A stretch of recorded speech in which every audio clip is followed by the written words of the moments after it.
Hello to all, my name is Murian-Coush Addem, and I will now show you how to open the recycle bin folder in the Windows with the Windows run command, so not using the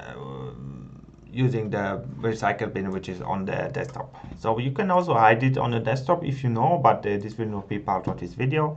So let's just do it in the code. So we want to use the run command, and then on the run you can type shell / recycle bin folder, and there you go. So here we have the recycle bin, and we can close it, and we have, for example, now did it without even touching it on the desktop.